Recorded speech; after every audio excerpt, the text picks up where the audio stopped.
ಅದು ಮಕ್ಕಳಿಗೆ ಮೊದಲು ಕಲಿಸ್ಬೇಕಾದದ್ದು ವಿನಯ ಕಲಿಸ್ಬೇಕು, ತಂದೆ ತಾಯಿ ಗೌರವ ಕೊಡಬೇಕು, ಮನೆ ಹಿರಿಯರಿಗೆ ಗೌರವ ಕೊಡಬೇಕು. ಮನೆ ನಮ್ಮ ಪರಂಪರೆ ಇದೆ. ಯಾವುದೋ ದೇವರು ನಂಬ್ಕೊಂಡಿವಿ, ಯಾವುದೋ ಪೂಜೆ ಅಂತೀವಿ, ಆ ಪರಂಪರೆ ನಾವು ಒಪ್ಕೋಬೇಕಾಗ್ತದೆ, ಮಕ್ಕಳಿಗೆ ಕಲಿಸ್ಬೇಕು. ಈಗ ಒಂದು ದೊಡ್ಡ ಸಮಸ್ಯೆ ಆಗಿರೋದು, ಇನ್ನು ಕೇಶಾಪುರದಾಗ ಮುದ್ದೆಬೇಳದಾಗ ಅಷ್ಟು ಇಲ್ಲಿ ಗೊತ್ತಿಲ್ಲ, ಬೆಂಗಳೂರಿಗೆ ಮಾತ್ರ ಬಹಳ ತ್ರಾಸಾಗಿದೆ. ನಾವೇನು ಮಾಡ್ತೀವಿ, ಸ್ವಲ್ಪ ಈಗ ದುಡ್ಡದ ಕೈಯಾಗ ಒಂದು ರೂಮ್ ಕೊಡ್ತೀವಿ ಹುಡುಗರಿಗೆ, ಒಂದು ರೂಮ್, ಒಂದು ಕೋಣೆ ಕೊಡ್ತೀವಿ. ಹುಡುಗರು ನೋಡಿರ್ಬೇಕು ನೀವು, 12-13 ವರ್ಷ ಹುಡುಗರಿದ್ರೆ ರೂಮ್ನೇ ಬಾಗಿಲು ಹಾಕ್ಕೊತಾವ. ಬಾಗಿಲು ಹಾಕ್ಕೊಂಡು ಒಂದು ಮೊಬೈಲ್ ಇದ್ರೆ ಸಾಕು, ಒಂದು ಲ್ಯಾಪ್ಟಾಪ್ ಇದ್ರಂತೂ ಭರ್ಜರಿನೇ, ಟಿ ವಿ ಇದ್ರೆ ಇನ್ನೂ ಗ್ರೇಟ್. ಅಷ್ಟು ಕೊಟ್ಬಿಟ್ರೆ ಮನೆಗೆ ಯಾರ ಗೆಸ್ಟ್ ಬಂದು ಹುಡುಗರು ಹೊರಗೆ ಸಹಿತ ಬರೋದಿಲ್ಲ. ನೋಡಿರಿ ನೀವು, ಹೊರಗೆ ಬಾ ಕರಿಬೇಕು, ಗಂಟೆ ಕೊಡಿ. ಯಾಕೆ ಕೊಡ್ತಾರೆ ಮುಂದೆ ಎಲ್ಲ ಮನೆಗೆ? ಒಂದು 2 ಗಂಟೆ ಮಾರಿ ತೋರಿಸಿ ಮತ್ತೆ ವಾಪಸ್ ಕೋಲಿಗೆ ಹೋಗೋದು. ನೀವು ಲಗ್ನಕ್ಕೆ ಕರೆದ್ರೆ ಬರೋದು ಹುಡುಗರು. ಈಗ ಅಬ್ಸರ್ವ್ ಮಾಡಿದ್ರೆ ಗೊತ್ತಿಲ್ಲ, ಇನ್ನೂ ಚಲೋ ಇರ್ಬೇಕೇನ. ಇಲ್ಲಿ ನಮ್ಮ ಕಡೆ ಬೆಂಗಳೂರಾಗ ಲಗ್ನಕ್ಕೆ ಬರೋದ್ರೆ ಬೋರ್ ಆಗ್ತಂತ, ಲಗ್ನನೇ ಬೋರಂದ್ರೆ ಇನ್ನೇನು ಮಾಡಿದ್ವಿ ಇವರಿಗೆ. ನಾವು ಸಣ್ಣವ್ರದಾಗ ಯಾರ್ದೋ ಲಗ್ನ ನಾವು ಅವ್ರಿಗೆ ಹೋಗಿಸ್ಕೊತಿದ್ವಿ, ತಯಾರಾಗಿ ಹೋಗೋದು, ಲಗ್ನಕ್ಕೆ ಹೋಗೋದು. ಈ ಲಗ್ನಕ್ಕೆ ಬರೋದ್ರೆ ಹುಡುಗರು ಬೋರ್ ಆಗ್ತಂತ. ದಯವಿಟ್ಟು ಈ ಮಾತನ್ನು ನರಿಬೇಡಿ, ಭಾಳ ಮುಖ್ಯವಾದ ಮಾತು ಹೇಳಕೈತೆ ನಾನು. ಈ ಹುಡುಗರಿಗೆ ಈಗ ಯಾರು ಬೇಕಾಗಿಲ್ಲ, ಮೊಬೈಲು, ಟಿ ವಿ, ನಿಮ್ಮ ಲ್ಯಾಪ್ಟಾಪ್ ಇದ್ರೆ ಮುಗಿದು ಹೋಗ್ತೀನಿ, ಏನೂ ಬೇಕಾಗಿಲ್ಲ. ಇತ್ತೀಚೆಗೆ ಒಂದು ದೊಡ್ಡ ರಿಸರ್ಚ್ ಆಗಿ ಸಂಶೋಧನೆ ಮಾಡ್ಯಾರ. ಯಾವಾಗ ಮಕ್ಕಳಿಗೆ ಈ ನಿರ್ಜೀವ ವಸ್ತುಗಳವಲ್ಲ, ಮೊಬೈಲು, ಟಿ ವಿ, ಲ್ಯಾಪ್ಟಾಪ್, ಇವೆಲ್ಲ ನಿರ್ಜೀವ ವಸ್ತುಗಳು, ಯಾವಾಗ ನಿರ್ಜೀವ ವಸ್ತುಗಳ ಜೋಡಿ ಸಂಬಂಧ ಜಾಸ್ತಿ ಗಟ್ಟಿ ಹಾಕೋತ ಹೋತಂದ್ರೆ ಜೀವಂತ ವಸ್ತುಗಳ ಜೊತೆ ಸಂಬಂಧ ಅಳಕ್ಕೆ ಹಾಕೋತ ಹೋಗ್ತದೆ, ಕರ್ಕೋತ ಹೋಗ್ತದೆ. ಭಾಳ ದೊಡ್ಡ ಹೆದರಿಕೆ ಬರುತ್ತೆ. ಸ್ಟ್ಯಾನ್ಫೋರ್ಡ್ ರಿಸರ್ಚಲ್ಲಿ ಹೆದರಿಕೆ ಬರ್ತದೆ ನನಗೆ. ಅಂದ್ರೆ ಮಕ್ಕಳಿಗೆ ಅದು ಸಾಕು, ಸಂಬಂಧಗಳು ಬೇಕಾಗಿಲ್ಲ. ಈಗ ಅಯ್ಯೋ ಬಿಡ್ರಿ, ಅದೇನಿರ್ತದೆ, ನಮ್ಗೆ ಇದು ಮುಖ್ಯ. ಒಂದು ಸಲ ನಿರ್ಜೀವ ವಸ್ತುಗಳ ಜೋಡಿ ಸಂಬಂಧ ಜಾಸ್ತಿ ಯಾಕಂದ್ರೆ ಜೀವಂತ ವ್ಯಕ್ತಿಗಳ ಸಂಬಂಧ ಕಮ್ಮಿ ಹಾಕೋತ ಹೋಗ್ತದೆ. ಅದು ಬಹುದೊಡ್ಡ ಅಪಾಯ ನಮ್ಮ ಜೀವನಕ್ಕೆ ಇರುವಂಥದ್ದು. ಮೊದಲು ನಾವು ಹೇಳ್ತಿದ್ವಿ, ಬಂಗಾರದ ಮನುಷ್ಯ ಅಂತ ಸಿನಿಮಾ 2 ವರ್ಷ ನಡೀತು, ಸಂಭ್ರಮದ 3ನೇ ವರ್ಷ ಅಂತಿದ್ವಿ. ಈ ಯಾವ ಸಿನಿಮಾನು 2ನೇ ವಾರ ಅನ್ನಂಗಿಲ್ಲ. ಈಗ ಸಂಭ್ರಮದ 3 ದಿವಸಗಳು, ಸಂಭ್ರಮದ 4 ದಿವಸಗಳು. ಹಂಗೆ ಯಾಕೆ ಹೇಳಕತ್ತೀನಿ ಅಂದ್ರೆ ನಮ್ಮ ಸಂಬಂಧಗಳು ಜೀವನದಾಗೂ ಹಾಗೆ ಆಗ್ಲಿಕತ್ತೇವೆ.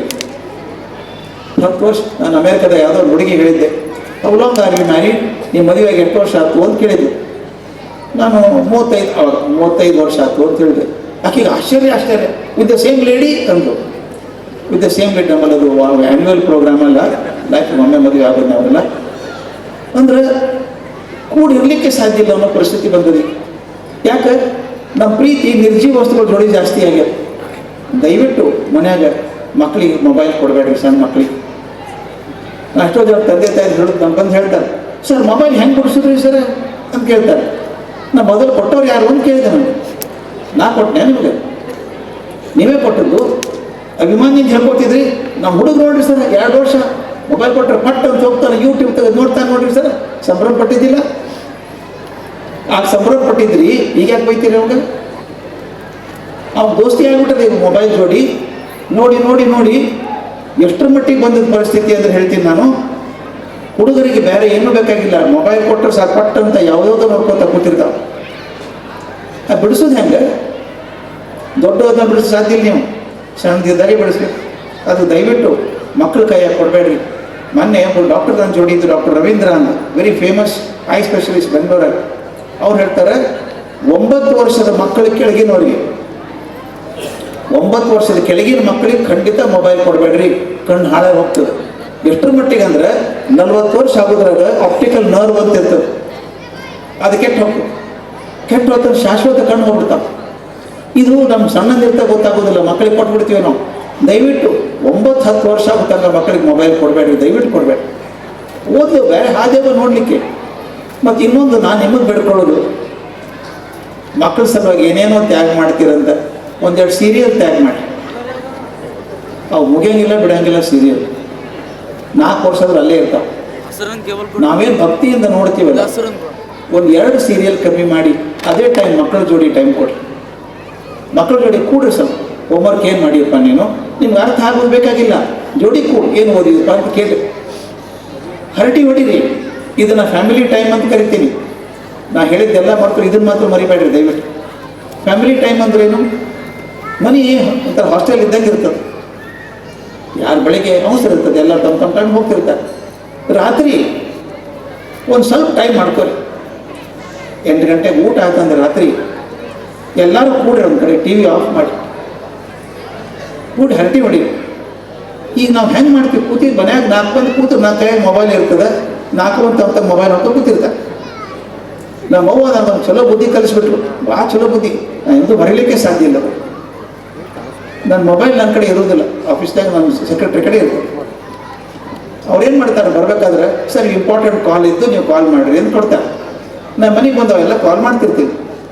ನಮ್ಮ ಅವ್ವ ಮುಂದೆ ಕೂತಿದ್ಲು, ನನಗೆ ಕೂತಿದ್ದಕ್ಕೆ ಹಾಗೆ ನಾ ಎಲ್ಲ ಫೋನ್ ಮಾಡ್ಬೇಕಲ್ಲ, 1 ಆಯ್ತು 2 ಆಯ್ತು 3 ಆಯ್ತು 4 ಆಯ್ತು ಫೋನ್ ಮಾಡ್ತಿದ್ದೆ. ನಮಗೆಲ್ಲ ಗೊತ್ತದ, ನಮ್ಮ ಉತ್ತರ ಕರ್ನಾಟಕದಾಗ ಎಲ್ಲ ತಾಯಂದ್ರಿ ಮಕ್ಕಳು ರಾಜಾಗಳೇ, ರಾಜ ಅಂತ ಕರಿತೀವಿ ಮಕ್ಕಳನ್ನೆಲ್ಲ. ಆಕೆ ನಂಗೆ 4 ಫೋನ್ ಆದ್ಮೇಲೆ ಕೇಳಿದ್ಲು, ರಾಜ ನಿನ್ನ ನಂಬರ್ ಏನೋ, ಫೋನ್ ನಂಬರು ಅಂತ ಕೇಳಿದ್ಲು.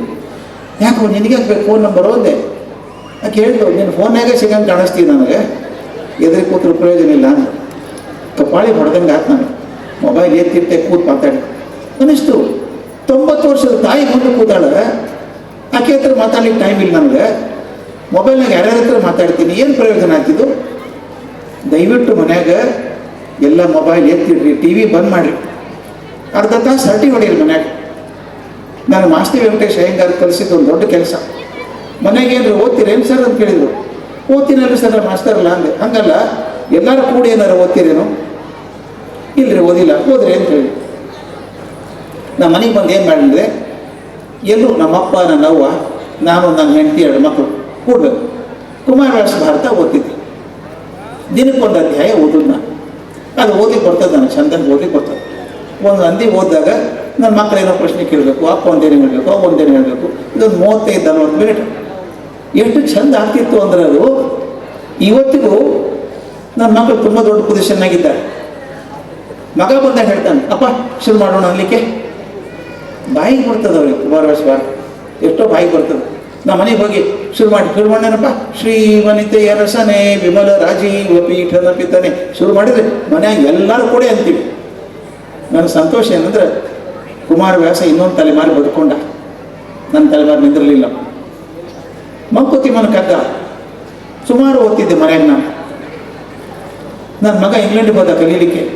ಅಲ್ಲಿಂದ ಫೋನ್ ಮಾಡಿದ್ದ, ಅಪ್ಪ ಐ ಮಿಸ್ಸಿಂಗ್ ಕಗ್ಗ, ನನ್ನ ಕಗ್ಗ ತಪ್ಪಲಿಕ್ಕೆ ಅಂದ. ಅಮ್ಮನ ಊಟ ತಪ್ತದ ಅನ್ನಲಿಲ್ಲ, ಕಗ್ಗ ತಪ್ತದ ಅಂದ. ಏನು ಮಾಡಲು ಅಂತ ಕೇಳಿದೆ. ಅಪ್ಪ ನಿನ್ನ ಧ್ವನಿಯೊಳಗೆ ಮಾಡಿ ಕಳಿಸ್ಕೊಡ್ಲಾರಂಗ ಅಂತ. ಒಂದು 250 ಕಗ್ಗ ನನ್ನ ಧ್ವನಿಯೊಳಗೆ ರೆಕಾರ್ಡ್ ಮಾಡಿ ಕಳಿಸಿದೆ. ಈಗ ಅವ ಇಂಡಿಯಾ ಹೆಡ್ ಇದ್ದಾನೆ ಗೂಗಲ್ ಕಂಪ್ಯೂಟರ್ಗೆ. ಇವತ್ತಿಗೆ ಕೂಡ ಅವಾಗ ಕಾರ್ ಸ್ಟಾರ್ಟ್ ಮಾಡಿದ್ರೆ ಮಂಕುತಿ ಮನ ಕಗ್ಗನ ಶುರು ಆಗೋದು. ನನ್ನ ಸಂತೋಷ ಏನಂದ್ರೆ, ಇನ್ನೊಂದು ತಲೆಮಾರು ಗುಂಡಪ್ಪ ಬದುಕೊಂಡು, ಜೀವಿ ಗುಂಡಪ್ಪ ಬದುಕೊಂಡು. ಈಗ ಅವನ ಮಗಳಿದ್ದಾಳೆ ಮನ್ಯಾಗ, ಸಣ್ಣ ಹುಡುಗಿದ ಮನ್ಯಾಗ. ಒಂದು 100 ಪದ್ಯ ಬಾಯಲ್ಲಿ ಹೇಳ್ತದೆ, ಮಂಕುತಿ ಮನ ಕಗ್ಗ ಹೇಳ್ತದೆ. ಗುಂಡಪ್ಪ ಇನ್ನೊಂದು ತಲೆಮಾರು ಬದುಕೊಂಡು. ನಮ್ಮ ಸಾಹಿತ್ಯ ಉಳಿಬೇಕು ಅಂತೀವಿ, ಸಂಗೀತ ಉಳಿಬೇಕು, ಉಳಿದು ಹೆಂಗೆ ಅದು ನಮ್ಮ ಮನೆಗೆ ಬಳಸ್ತಿಲ್ಲ ಅಂದರೆ, ಅದು ದಯವಿಟ್ಟು ನಿಮ್ಮ ಮೇಲೆ ಹೇಳೋದು, ಎಲ್ಲರೂ ಒಂದು ಕಡೆ ಕೂಡ್ರಿ. ದಿನ ಏನು ಮಾತಾಡಿದ್ರಿ, ನಮ್ಮ ಕುಮಾರವ್ಯಾಸ ಓದಲಿಕ್ಕೆ ಹೋದ್ರೆ ಕುಮಾರವ್ಯಾಸ ಭಾರತ ಓದ್ರಿ ಅಂತ ಹೇಳೋದೇ ಇಲ್ಲ. ಬೇಡ, ಯಾವುದಾದ್ರೆ ಒಂದು ಮಾತಾಡಿ. ದಿನ ಏನು ಹರಟಿ ಹೊಡಿದು. ಒಂದು ತಮಾಷೆ ಹೇಳ್ತಿದ್ದೆ, ನೀವು ಮದುವೆ ಆದಮೇಲೆ ಈಗ ಆಲ್ಬಮ್ ಎಲ್ಲದನ್ನು ಗೊತ್ತಿಲ್ಲ, ನಾವು ಮತ್ತೆ ಬಿಟ್ಟಿವಲ್ಲ. ಮದುವೆ ಆಗ 1 ವಾರ ಮಾತ್ರ ಅದನ್ನು ಹೊತ್ತು ಅಡ್ಡಾಡೋದು, ಬಂದವರಿಗೆಲ್ಲ ತೋರಿಸೋದು. ಅದನ್ನು ಅವ್ರಿಗೇನು ಆಸಕ್ತಿ ಇರೋದಿಲ್ಲ ಅದ್ರಾಗ. ಅವ್ರು 4 ಪೇಜ್ ತಿರುಗಿಸ್ತಾರೆ ಅವರು. ನಾವು ಹಂಗಲ್ರಿ, ಈ ಪೇಜ್ ಬಿಟ್ಟು ನೋಡ್ರಿ ನೀವು ಮತ್ತೆ ತೋರಿಸೋದು ಅವ್ರಿಗೆಲ್ಲ. 1 ವಾರ ಎತ್ತೆತ್ತಿ ಆಲ್ಬಮ್ ತೋರಿಸ್ತಿದ್ವಿ. ಆಮೇಲೆ ಏನು ಓದೋದು, ಅಟ್ಟದ ನಾನು ಸೇರ್ಕೊಂಡ್ಬಿಟ್ಟದೆ, ಎಲ್ಲಿ ತಗದೇ ಇಲ್ಲ.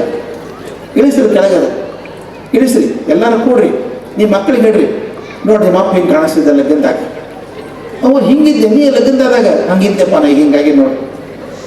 ಅಲ್ಲಿ ಪರಿಚಯ ಮಾಡಿರಿ. ಇವ್ರು ನೋಡೋ ನಿಮ್ಮ ಅಜ್ಜನ ಅಣ್ಣ ಅಲ್ಲಿದ್ದರು, ಪರಿಚಯ ಮಾಡಿರಿ.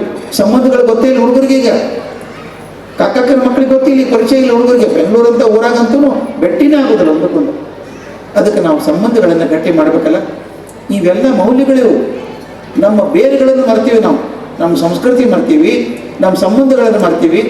ಅದನ್ನೆಲ್ಲ ಬೆಳೆಸ್ಲಿಕ್ಕೆ ಪ್ರಯತ್ನ ಮಾಡೋಣ. ರಾಮ ದೇವರಾದ ನಮ್ಮ ಒಬ್ಬ ರಾಜ್ಕುಮಾರ ಅಷ್ಟೇ. ಆಗ ರಾಜ ಬೇಕಾದಷ್ಟು ಮಂದಿನ ಹೆಣ್ಮಕ್ಳ ಮದುವೆ ಆಗ್ತಿದ್ರು. ರಾಜನೋ ಬಹುವಲ್ಲಭ ಅಂತ ಮಾತು. ರಾಮನ ಅಪ್ಪನೇ 235 ಸಲ ಮದುವೆ ಆಗಿದ್ದ.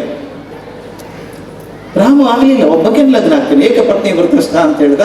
ಸತ್ಯ ಮಾತಾಡ್ತೀನಿ ಅಂದ. ಆ 2 ಗುಣದಿಂದ ರಾಮನ ಮುಂದೆ ದೇವರಾಗಿ ನಿಂತಾನೆ. ಕೃಷ್ಣ ಎಲ್ಲ ಚಕ್ರವರ್ತಿಗಳ ಕಿರೀಟ ಅವನ ಕಾಲ ಹತ್ರ ಇತ್ತು. ಲೆಕ್ಕ ಮಾಡ್ಬೋದಾಗಿತ್ತವ. ಅದು ಎಂದೂ ರಾಜ ಆಗಲಿಲ್ಲ. ತನ್ನ ಶಿಷ್ಯ ಅರ್ಜುನನ ರಥ ತೊಳೆದು, ಕುದುರೆ ತೊಳೆದು ಸಾರಥಿಯಾಗಿ ಕೆಲಸ ಮಾಡಿದ. ಕರ್ಮ ಮಾಡಬೇಕು ಅಂತ ಹೇಳಿಕೊಟ್ಟು ಅವನು ದೇವರಾದ. ರಾಜ್ಕುಮಾರ್ ಆಗಿದ್ದಂಥ ಬುದ್ಧ, ಜಗವೆಲ್ಲ ಮಲಗಿದವರು ಬುದ್ಧನೊಬ್ಬ ನೆದ್ದ ಅಂತ ಹೋದ. ದುಃಖ ಕಾರಣ ಹುಡುಕ್ತೇನೆ ಅಂತ ಹೋದ. ಅರಮನೆ ಬಿಟ್ಟು ಕಾಡಿಗೆ ಹೋದಂಥ ಬುದ್ಧ ದೇವರಾದ. ಮಹಾವೀರ ಎಂಥ ಅದ್ಭುತ ರಾಜ್ಕುಮಾರ, ತುಂಬ ಸುಂದರಾಂಗ, ಅತ್ಯಂತ ಸುಂದರ ವ್ಯಕ್ತಿ, ಬೇಡ ಬೇಡ ಅಂತ ದಿಗಂಬರ ಆಗ್ಬಿಟ್ಟ, ಅವನು ದೇವರಾದ. ಯಾಕೆ ಹೇಳ್ತೀನಂದ್ರೆ, ಯಾರ್ಯಾರು ಜಗತ್ತಿಗೊಂದು ಹೊಸ ಬೆಳಕು ಕೊಟ್ಟರು ಅವರೆಲ್ಲ ಮೌಲ್ಯ ಹುಡ್ಕೊಂಡು ಹೋದವರು. ನನಗೊಬ್ರು ಯಾರು ಹೇಳಿದರು, ಜಗತ್ತಿನ ಸಕ್ಸಸ್ ಅಂದರೆ ಯಶಸ್ಸು ಅಂದರೆ ಏನಾಗ್ತದೆ, ಭಾಳಷ್ಟು ರೊಕ್ಕ ಇರಬೇಕು ಅಂತ ಯಾರೋ ಅಂದರು. ನಾ ಹೇಳಿದೆ, ಒಂದು ಕೆಲಸ ಮಾಡಿರಿ, ಗೂಗಲ್ ನೋಡ್ಲಾರ್ದ ಪ್ರಪಂಚದಾಗ 2000ನೇ ಇಸ್ವಿಗೆ 25 ವರ್ಷದಿಂದ ಅತ್ಯಂತ ಶ್ರೀಮಂತ ವ್ಯಕ್ತಿ ಯಾರಾದರೂ ಹೇಳಿಬಿಡ್ರಿ ಅಂದೆ. ಯಾರಿಗೂ ನೆನಪಿಲ್ಲ. ಯಾರು ತಲೆ ಕೆಡಿಸ್ಕೊತಾರೆ ಅಂದೆ. ಅವ್ರು ಶ್ರೀಮಂತ ಆದ್ರೆ ನನಗೇನು ಮಾಡೋದು? ಶ್ರೀಮಂತ ವ್ಯಕ್ತಿ ಜಗ ನೆನಪಿಟ್ಟಿಲ್ಲ. ದೊಡ್ಡ ದೊಡ್ಡ ಸ್ಥಾನದಾಗಿದ್ದಂಥವ್ರು, ರಾಷ್ಟ್ರಪತಿಗಳು, ಪ್ರಧಾನಮಂತ್ರಿಗಳು, ನೀವು ಗೂಗಲ್ ನೋಡ್ಲಾರ್ದ ಬರೀರಿ ನೋಡೋಣ. ನಾನು ಅಮೇರಿಕದ ರಾಷ್ಟ್ರಪತಿ ಹೇಳೋದಿಲ್ಲ, ಭಾಳ ಮಂದಿ ಇದ್ದಾರೆ, 46 ಮಂದಿ ಆಗ್ತಾರೋ. ಭಾರತದ ರಾಷ್ಟ್ರಪತಿ ಹೆಸರು ಬರೀರಿ ಎಲ್ಲರೂ, ಗೂಗಲ್ ನೋಡ್ಲಾರ್ದ ಒಂದೆರಡು ಹೆಸರು ಮರ್ತು ಹೋಗ್ತಾವೆ. ಅಂದ್ರೆ ಏನರ್ಥ? ನೀವು ರಾಷ್ಟ್ರಪತಿ ಆದರೂ ಜನ ನಿಮ್ಮ ನೆನಪಿಡ್ತಾರೆ ಅಂತ ಗ್ಯಾರಂಟಿ ಇಲ್ಲ. ಆದರೆ ಕೆಲವರನ್ನು ಮರೆಯೋದಿಲ್ಲ, ನಾವು ಮರೀಲಿಕ್ಕೆ ಸಾಧ್ಯ ಇಲ್ಲ. ಕಲಾಂ ಒಬ್ಬರದ್ರ ಯಾಕೆ ಮರೆಯೋದಿಲ್ಲ? ಅವ್ರು ತೋರಿಸಿದಂಥ ಪ್ರೀತಿ, ಬದುಕಿದಂಥ ರೀತಿ ಎಷ್ಟು ಚಂದ ಅಂತಂದ್ರೆ ಅದಕ್ಕೆ ನೆನೆಸ್ತಾ ಹೊರತಾಗಿ ರಾಷ್ಟ್ರಪತಿ ನೆನೆಸೋದಿಲ್ಲ. ಅದ್ಭುತ ಮನುಷ್ಯ.